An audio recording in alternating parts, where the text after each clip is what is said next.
toutes les sœurs et à tous les frères de Goshen Tabernacle. Nous vous saluons ce matin dans le bon nom du Seigneur Jésus-Christ.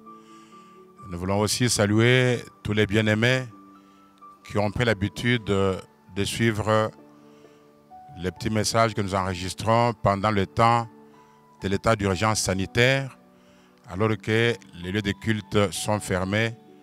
Messages destinés à pouvoir réconforter les enfants de Dieu et à maintenir le feu de l'esprit dans les foyers où vous vous trouvez. Que vous soyez au pays ou à l'étranger, encore une fois, toutes mes salutations ce matin au nom du Seigneur Jésus-Christ. Pour faire un petit rappel, nous avons commencé à parler, ça fait aujourd'hui le 3e dimanche, sur la récompense des vainqueurs. Nous avions dit que nous n'avions pas l'intention de faire un enseignement sur les âges de l'Église, mais que nous étions en train d'étudier à la fin de chaque âge de l'Église la promesse qui était faite aux vainqueurs. Le but est que chacun d'entre vous, en ce temps, puisse travailler pour s'identifier aux vainqueurs de chaque âge. Nous avions vu que la première Église, l'Église d'Éphèse, Dieu les avait condamnés à cause de leurs œuvres dépourvues d'amour. Dieu avait dit qu'ils avaient abandonné leur premier amour. Et la récompense des vainqueurs en ce temps-là était l'arbre de vie. Les chrétiens d'Éphèse avaient perdu leur premier amour et ils avaient perdu le grand attachement qu'ils avaient pour Christ.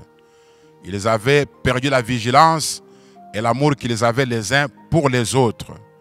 Et la récompense en ce temps-là, c'était de manger de l'arbre de vie.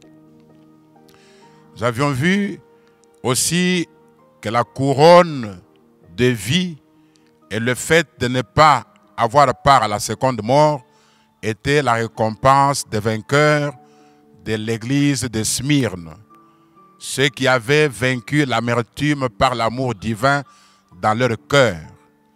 Nous avons vu que la première mort était une mort physique, mais que la seconde mort était une mort spirituelle, une mort éternelle, donc celle de l'âme.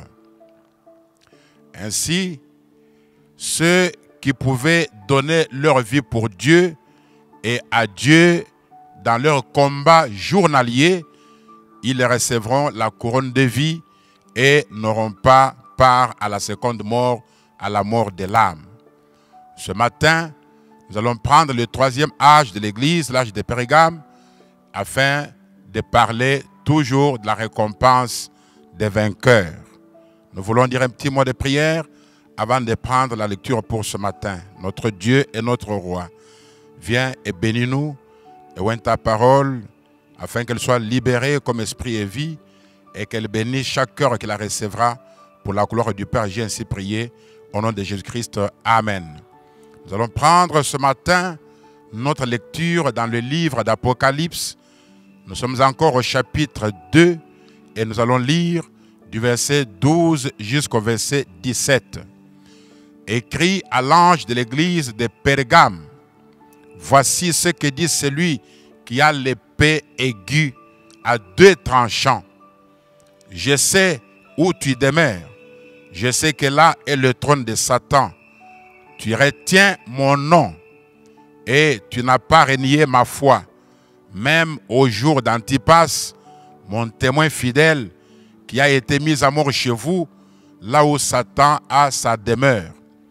Mais j'ai quelque chose contre toi, c'est que tu as là des gens attachés à la doctrine de Balaam, qui enseigne à Balak à mettre une pierre d'achoppement devant les fils d'Israël pour qu'ils mangeassent des viandes sacrifiées aux idoles et qu'ils se livrassent à l'impudicité. De même, toi aussi, tu as des gens attachés pareillement à la doctrine des Nicolaïtes. Répands-toi donc, sinon je viendrai à toi bientôt et je les combattrai avec l'épée de ma bouche. Que celui qui a des oreilles entende ce que l'Esprit dit aux églises. À celui qui vaincra, je donnerai de la manne cachée et je lui donnerai un caillou blanc. Et sur ce caillou est écrit un nom nouveau que personne ne connaît si ce n'est celui qui le reçoit. Amen.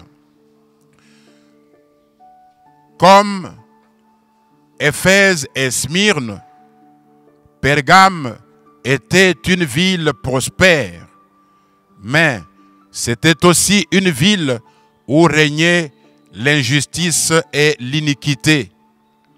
Les habitants de Pergame adoraient plusieurs dieux dans leur culte païen.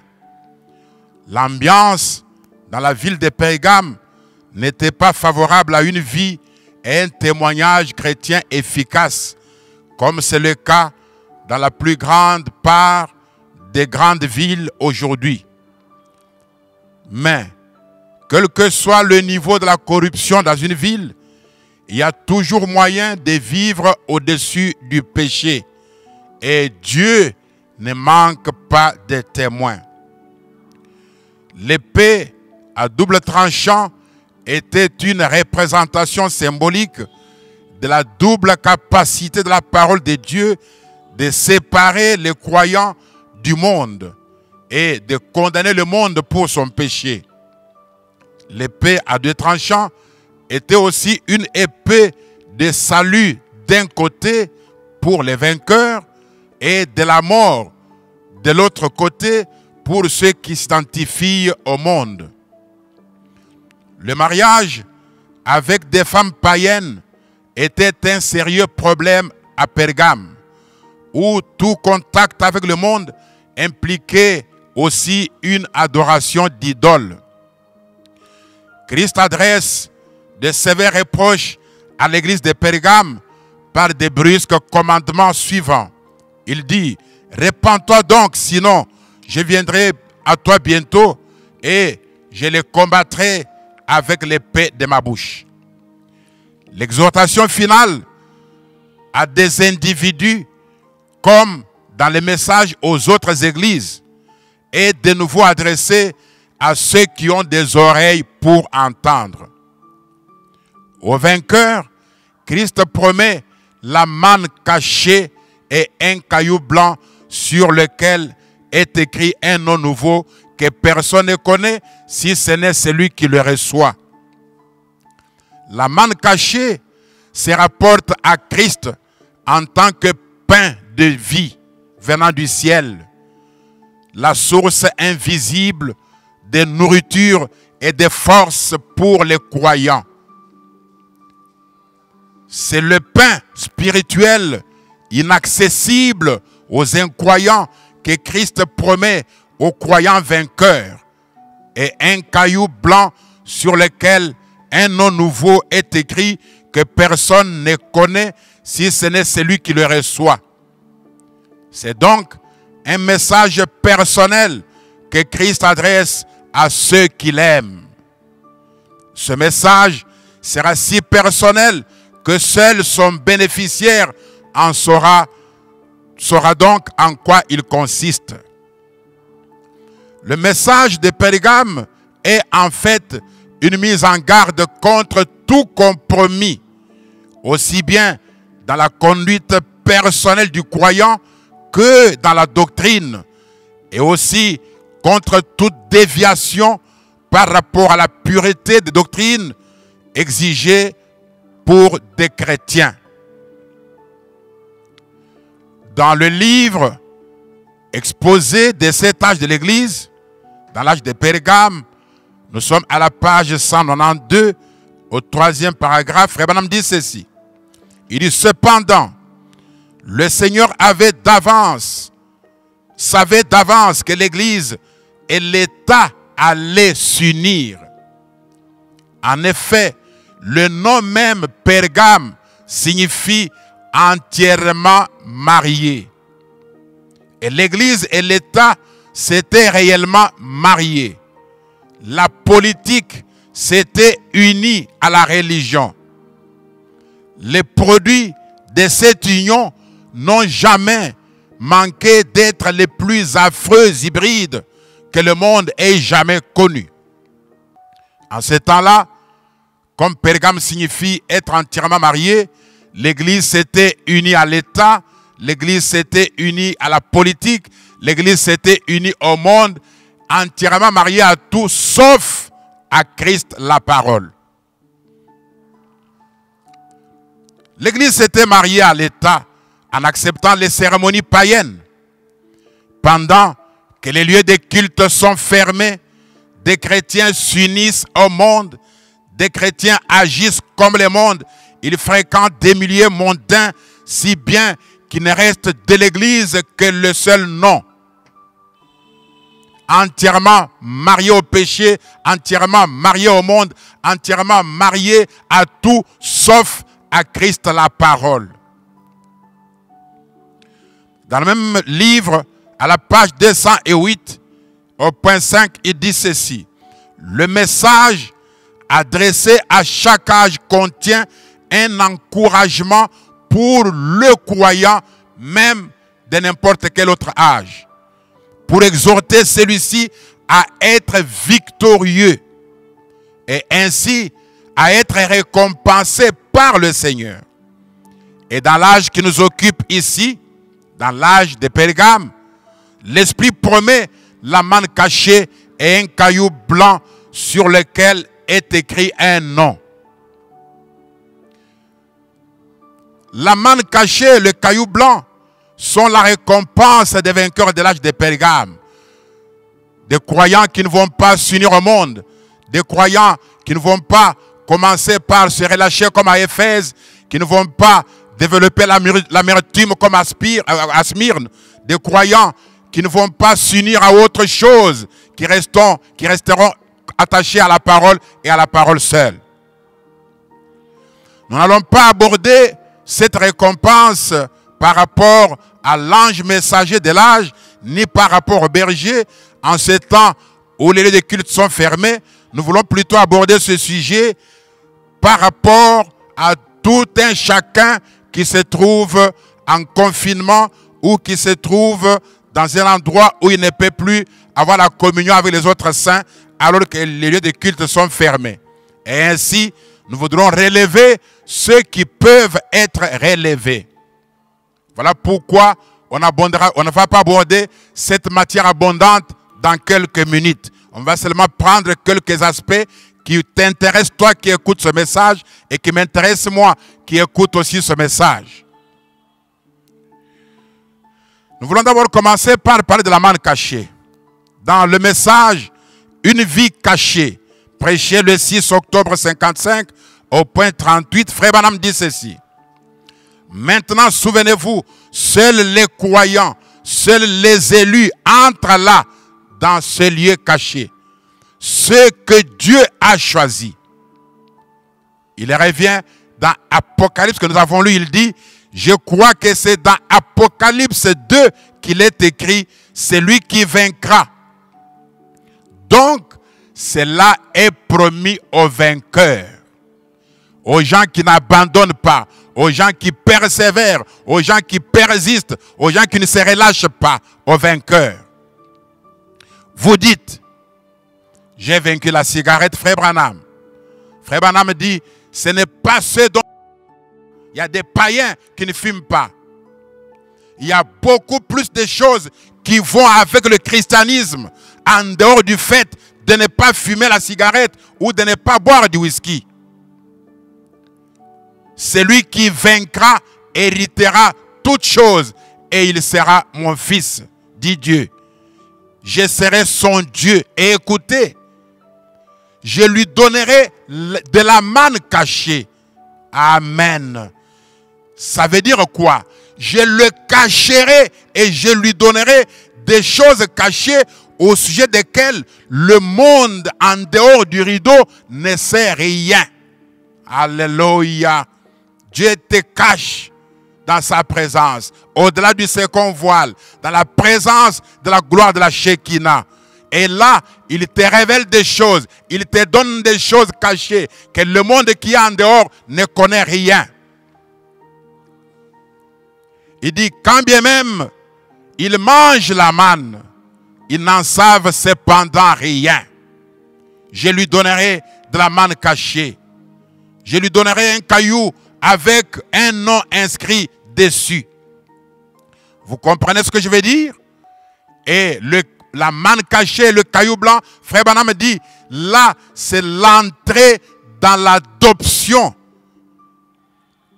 Ou le lieu caché en Dieu. La manne cachée et le caillou blanc, c'est carrément l'entrée dans l'adoption.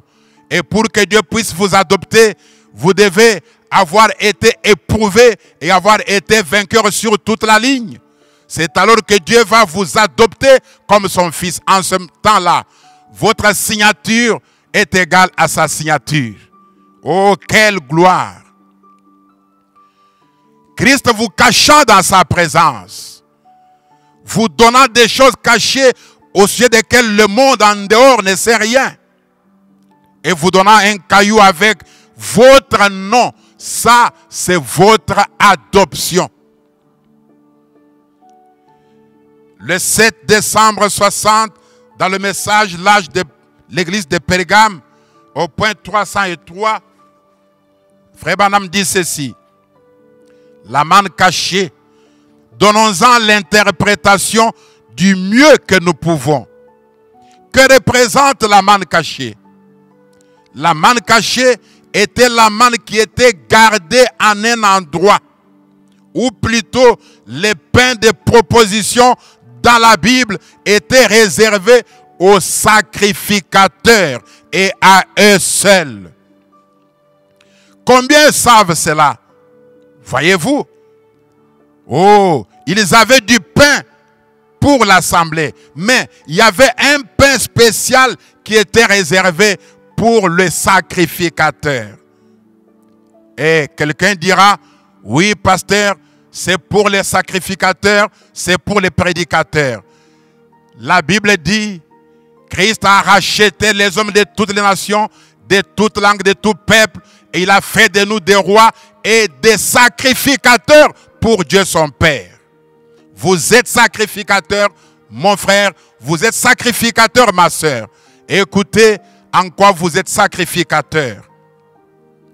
Dans le message Les 7 âges de l'Église, prêché le 12 mai 1954, au point 58, Frère Branham dit, il a fait de nous des sacrificateurs. Savez-vous donc ce qu'est un sacrificateur et ce qu'est son office?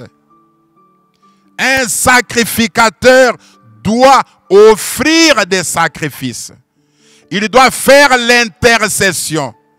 Oh, mon frère et ma soeur, c'est ça l'office que tu dois prendre pendant ce temps où les lieux de culte sont fermés. Intercéder pour ta femme, intercéder pour ton mari, intercéder pour les saints, pour ta famille, pour le pays. C'est ça le sacrificateur, c'est lui qui offre les sacrifices, c'est lui qui fait l'intercession. Et là, dans l'épître aux Hébreux, il est dit que nous, l'Église, nous sommes un sacerdoce royal. Un sacerdoce royal, une nation sainte, un peuple particulier, voyez-vous, une nation sainte, un peuple particulier, un sacerdoce royal, offrant, maintenant voici la chose, offrant des sacrifices spirituels. Chaque homme et chaque femme qui vient à Dieu passe derrière le voile et devient sacrificateur pour offrir à Dieu des sacrifices spirituels, des chants de louange, une prière sincère. Votre vie elle-même est un sacrifice que vous offrez à Dieu. Une vie pure qui vibre au rythme de la parole. Vous n'êtes pas marié au monde comme les gens de Pergame, mais vous êtes marié à Christ dans votre vie, dans vos paroles, dans vos actes, dans tout ce que vous faites. Vous êtes marié à un seul, à Christ, la parole ointe du temps de la fin. Sacrificateur pour offrir les sacrifices. Alors, vous avez droit à la manne cachée, à des choses que Dieu vous donne en cachette, dont le monde ne connaît absolument rien. Dans le message questions et réponses, prêché le 15 octobre 61, au point 83, Frère Branham dit ceci. Dans la Bible, nous venons de le voir là, dans les âges de l'Église. Jésus lui-même, il est la manne cachée. Christ est la manne pour l'Église. Mais qu'est-ce que la manne? Dans l'Ancien Testament, la manne était ce qui tombait fraîchement du ciel chaque soir pour soutenir l'Église pendant son voyage, pendant le temps où les lieux de culte sont fermés. Christ est la manne qui descend du ciel pour te soutenir, pour te fortifier et pour t'accorder de garder la parole, de garder le feu de la prière dans ton foyer, dans ta vie. Oh, mon frère, ma soeur, la manne cachée, Christ tombant du ciel dans ton cœur pour te soutenir dans ce voyage. Est-ce juste? Bon, dans le Nouveau Testament, qu'est-ce que la manne cachée? Jésus a dit, et pourquoi cette manne est cachée? Pourquoi Christ est caché? Jésus a dit, encore un peu de temps et le monde ne me verra plus. En d'autres termes, il est caché pour le monde. Alléluia. Mais vous, vous me verrez, car je serai avec vous et même en vous jusqu'à la fin du monde. Christ est cette manne cachée qui, chaque jour, vient fraîchement du ciel d'auprès de Dieu pour vous soutenir dans cette marche pendant ce temps où les lieux de culte sont fermés, où tu n'as pas un diacre à côté de toi, où le pasteur ne t'a peut-être pas appelé depuis tout ce temps. 4:24. Il dit, nous n'avons pas à dire, eh bien, il y a 2 semaines, j'ai fait une grande expérience avec Dieu. Mais qu'en est-il de maintenant, depuis que les églises sont fermées? Voyez-vous? C'était une manne qui tombait chaque jour. Chaque jour, ce qui est frais. La manne cachée est une nouvelle bénédiction chaque jour. Quelque chose de neuf venant de Dieu. La manne cachée, Christ, descendant du ciel d'auprès de Dieu. Et nous nous régalons de cette manne qui est Christ. Et il nous soutient dans ce voyage jusqu'à ce que nous arrivions au pays qui se trouve de l'autre côté. La manne cachée est une nouvelle expérience chaque jour. Une nouvelle bénédiction chaque jour. Un nouveau témoignage chaque jour. Quelque chose de frais, de tout neuf venant de Dieu dans votre cœur et dans votre vie. Ne dites pas, j'avais eu la joie autrefois, mais qu'en est-il de maintenant? Je m'étais réjoui autrefois, j'avais vécu autrefois, j'ai prié autrefois, j'ai lisé autrefois, mais qu'en est-il de maintenant? Mais si tu reçois la manne cachée, Christ descendant du ciel, oh, tu vas aller de progrès en progrès, de gloire en gloire, d'expérience en expérience. Dans le message, le temps de la moisson, prêché le 12 décembre 1964, Frère Branham dit ceci, au point 206. Il dit ça, c'est pour représenter cette lumière dans sa main. Pour chaque nouvel âge de l'Église, refléter sa lumière. La manne. Et il y est dit que l'homme qui avait vaincu sur toute la ligne. La manne cachée est donnée à celui qui a vaincu sur toute la ligne. Quand on parle des gens d'Éphèse qui perdent l'amour, toi tu es parmi les vainqueurs. Quand on parle de la Smyrne, les gens qui ont l'amertume, toi tu es vainqueur.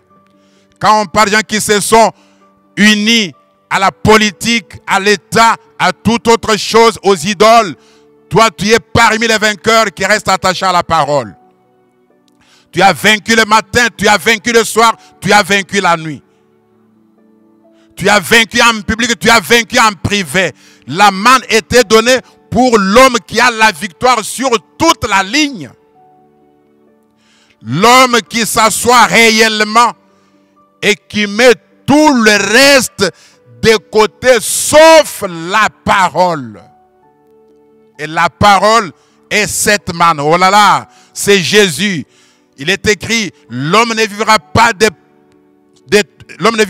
pain seulement, mais de toute parole qui sort de la bouche de Dieu.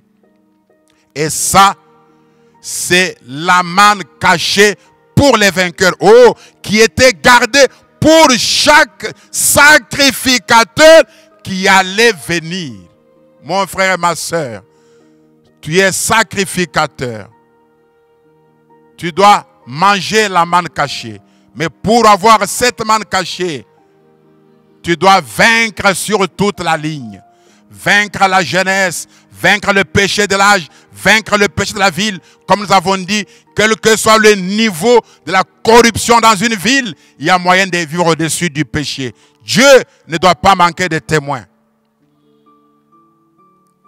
La manne cachée est réservée aux vainqueurs, aux sacrificateurs qui font des sacrifices pour la cause de Christ. Un sacrificateur fait des sacrifices. Tu penses que tu as le droit de faire comme font les autres, mais parce que tu es sacrificateur, tu fais des sacrifices. Tu ne fais pas ce que les autres font, si c'est contraire à la parole. Oh, mes frères et sœurs, tu fais des sacrifices en tant que sacrificateur. Ça veut dire, tu offres à Dieu des prières, tu offres à Dieu des louanges qui viennent de ton cœur. Ta vie elle-même est une adoration, est un sacrifice de bonne odeur aux narines de l'Éternel Jéhovah. Ça, c'était la manne cachée. Parlons brièvement, parce qu'on n'a pas envie de prendre beaucoup de temps. Parlons maintenant d'un caillou blanc avec un nom nouveau que personne ne connaît si ce n'est celui qui le reçoit. J'ai commencé par dire que je n'ai pas envie d'aborder ces récompenses dans tous les détails. Je voudrais parler en mode confinement, en mode état d'urgence sanitaire. Dans l'âge de Pergame, prêché le 7 décembre 1960 au point 315, Frère Branham dit un nom nouveau, un nouveau nom. Un nouveau nom est écrit sur cette pierre, sur ce caillou que nul ne connaît si ce n'est celui qui le reçoit. Quand tu reçois ce caillou blanc, il y a un nom que personne ne connaît si ce n'est toi qui le reçois. Frère Branham dit, toi qui reçois là, tu sais qui tu es. Dieu te révèle qui tu es. Dieu te révèle ta position en Christ. Mais il ne peut pas le dire aux autres. Voyez-vous? Voyez-vous? Personne d'autre que lui ne connaît cela. Voyez-vous? Pierre savait qu'il avait les clés. Mais on ne l'a jamais entendu s'en vanter. Le caillou blanc avec un nom nouveau écrit que personne ne connaît. Une grande bénédiction que Dieu te donne, que toi seul tu connais, mais tu ne t'en vantes pas. Voyez-vous, ces gens qui se vantent de ce qu'ils sont ne savent en général rien du tout. Une pierre blanche, et sur cette pierre est écrit un nom nouveau. Voyez-vous? Et ce nom, ce n'est pas son propre nom. Mais il est devenu quelque chose d'autre, voyez-vous, que lui seul connaît. C'est lui qui reçoit cette pierre, le nom. Le nom en réalité n'est pas un nom. Le nom, c'est ce que vous devenez. C'est ce que Dieu fait de vous. Quelque chose de nouveau, une nouvelle expérience qui vous change, qui vous transforme. Vous savez ce que Dieu a fait dans votre cœur. Il vous a révélé votre position. C'est la manne, c'est le caillou blanc. Et un nom nouveau que personne ne connaît si ce n'est que celui qui le reçoit. Il connaît sa position en Christ. Il ne s'en vante pas pourtant. Il connaît ce que Dieu a fait avec lui ce matin quand il était dans la prière. Mais il ne s'en vante pas. Ce n'est pas un nom, c'est quelque chose d'autre que vous devenez. Vous voyez, il y a une manne spéciale pour nourrir l'église, souvenez-vous-en. Un caillou blanc, le blanc, c'est le blanc de la pureté. Et le nom écrit que personne ne connaît ne signifie pas que Dieu vous donne un autre nom. Mais c'est une expérience qui vous change en quelque chose que vous connaissez, vous et Dieu. Mais vous ne vous en vantez pas, parce que cela vous rend encore tellement humble. La Bible dit, celui qui vaincra, je lui donnerai un nom nouveau. Je mettrai mon esprit en lui. Observez, il y a d'abord une victoire. Il faut commencer par vaincre. et vaincre sur toute la ligne. Vaincre la colère, vaincre la mauvaise humeur, vaincre le mensonge, vaincre toutes ces choses, vaincre sur toute la ligne. Vous devez vaincre des choses pour être en Christ. Et dans le message, pourquoi les gens sont-ils si ballottés? Du 1er janvier 56, Frère Branham dit ceci, point 86 et 87. Il dit, la Bible dit, à celui qui vaincra, je donnerai un caillou blanc et un nom nouveau que personne ne connaît, si ce n'est celui qui le reçoit. Peu importe ce que les gens disent, vous savez vous-même, lorsque vous avez été derrière le voile intérieur, personne ne pourrait vous en dissuader. Ce n'est pas parce que vous vous êtes joint à l'église ou parce que vous avez fait ceci ou fait cela, mais quelque chose vous le dit dans votre cœur. Vous avez un caillou blanc dans le cœur. Pas un caillou dur, mais un caillou tendre. Il vous rend tendre, il vous rend doux, il vous rend gentil. Ce caillou rend votre cœur tendre au lieu d'un cœur dur. Oh, quelle récompense pour les vainqueurs.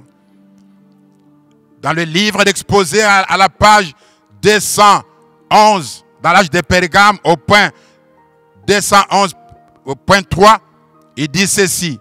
Il est aussi dit qu'il donnera aux vainqueurs un caillou blanc. Et dans ce caillou, ce n'est plus sur le caillou, c'est dans le caillou, pas au-dessus.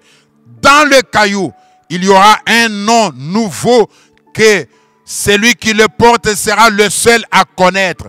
Donc ce n'est pas un nom, c'est ce que vous devenez. Dieu vous révèle votre position, Dieu vous adopte. L'idée d'un nouveau nom est déjà une idée familière. Abraham est devenu Abraham. Sarai est devenu Sarah. Jacob est devenu Israël. Simon est devenu Pierre. Saül est devenu Paul.